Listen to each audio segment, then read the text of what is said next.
political parties go to voters and they're judged on the basis of such documents.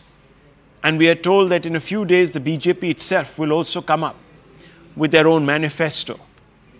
So there has to be a level playing field, and therefore the BJP also will have to explain whether it is playing a divisive role here by invoking or focusing selectively on this one aspect of what has been thought to be quite a bold and liberal policy document.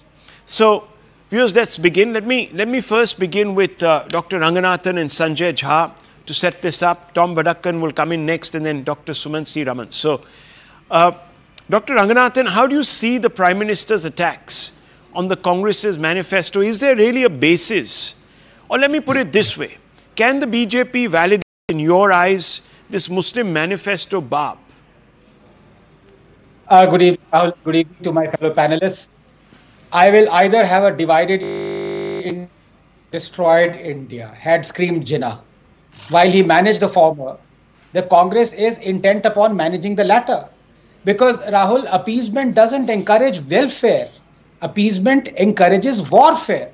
The Congress has a chance to show that its manifesto doesn't reflect that of the Muslim League and proving it is against appeasement by saying that it is for the Uniform Civil Code and will not allow Muslim personal laws to run riot, by saying that it will ban middle-aged Muslims from marrying children, by saying that its government will control mosques as it does Hindu temples, by saying that it will obey the Supreme Court judgment, by saying that it will abrogate the Waqf Act that is blatantly discriminatory, by saying that it will abrogate the conjunction of RTE with the 93rd Amendment that allows Muslim schools to escape keeping reservations for the economically weaker sections, by saying that it will abrogate the Hajj subsidy, by saying that it will not celebrate the Hindu mass murderer Tipu's Jayanti, that it will not allow roads and towns to be named after genocide, that it will stop state-sanctioned and funded madrasas. If it isn't going to do any of these, then how is it so any difference said that while the Congress is openly appeasing Muslims, why does the BJP not abrogate all those acts that allow for such appeasement?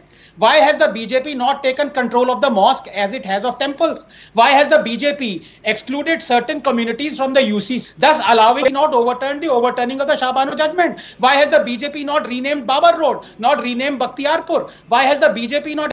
Finally, Rahul, just 1 second.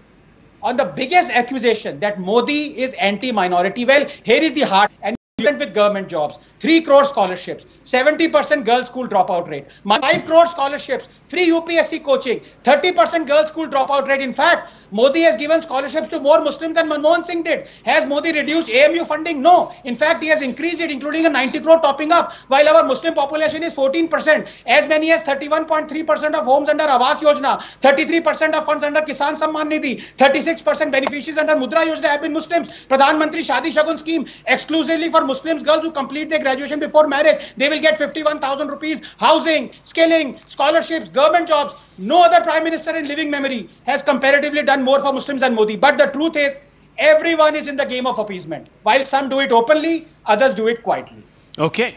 Sanjay Jha, I think that we've already sort of laid out what the BJP will say in its defense. What do you think the Congress needs to say in its defense? It can't, sorry to say, can't sort of get away by suggesting that, oh, power was shared between, you know, a putative sort of Muslim League government at one time and the Hindu Mahasabha, because we know the reasons why that was done, and to sort of without context suggest that would be very unfair to the historic record. Also, of course, it's not as if the Congress did not share power with the Muslim League itself. So I think that's really not the answer to this, is it? Whataboutry can't be the answer. You need to come up with something a little more, perhaps substantive to tonight, of course, set aside the Prime Minister's barb. Rahul, give me an equal amount of time like you gave to the previous panelist, and no interruptions, please. Yeah. Let me start, not waste any time. When I first heard the Prime Minister talk about the Muslim League, I realized how intellectually a serious deficit that exists in the BJP, led by their prime, prima donna himself.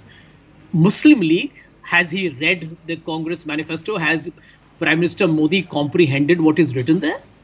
I mean, is giving farmers an MSP a Muslim League conspiracy?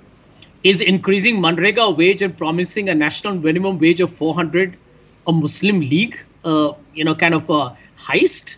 Is giving youth rupees 1 lakh stipend as a right to apprenticeship a Muslim League plot? Is giving women 50% reservation and 1 lakh in their bank accounts every year a Muslim League story? The truth is Narendra Modi and the BJP are rattled, and I'll tell you why. It's an outstanding document. And I can list out the number of other things in it, but I have addressed the 4 principal issues. You remember, Rahul, Narendra Modi's famous quote, "मेरे पास तो एक ही जात है, किसान, युवा, गरीब और महिला." The Congress has addressed all 4 batting on the front foot. Okay, that's point number 1. That's why the reaction to try and somehow take away the merits of a Congress manifesto and try and embroil it in the typical communal polarization story where Narendra Modi has been a master since Gujarat 2002 riots. Now let me address your second point. Since the previous panelist waxed eloquent on what has been done for the Muslims by this government, let me remind him and your viewers that Bilkis Banu, gang raped in the 2002 Gujarat riots, had the humiliation of actually seeing her rapists being released on India's 75th anniversary celebration of the Independence Day with a complete connivance of the central government and the Gujarat government. I think we should all of us are men on this program. We should all collectively hang our heads in shame as to what do we do to our women in our country. Point number 2, yes, the previous panelists realized we've done a lot for the Muslims. There have been so much of lynching in this country that it reminds many people of the Ku Klux Klan. It's a disgusting reality you can't run away from. The Nupur Sharma issue actually put India into a crisis, a diplomatic crisis, because of the insult of the Prophet, where the Islamic countries were going to boycott us diplomatically till the government went on its bent knees and said, please forgive it. Last but not the least, amongst hundreds, open call for genocide of Muslims happening in religious congregations. Now your fundamental point, why would the Congress say what it does in the manifesto? And Rahul, I really appreciate your allowing for a very freewheeling conversation. I will take only 30 seconds. In my opinion, a civilized society looks after its minorities. All these NRI diaspora that goes Modi, Modi, Modi every time he goes to Houston and New York are minorities in their country. They like to be respected in America.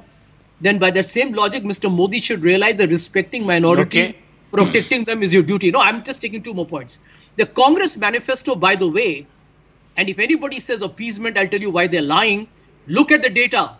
Look at the data on jobs, employment, in judiciary, in police, in administrative services, education.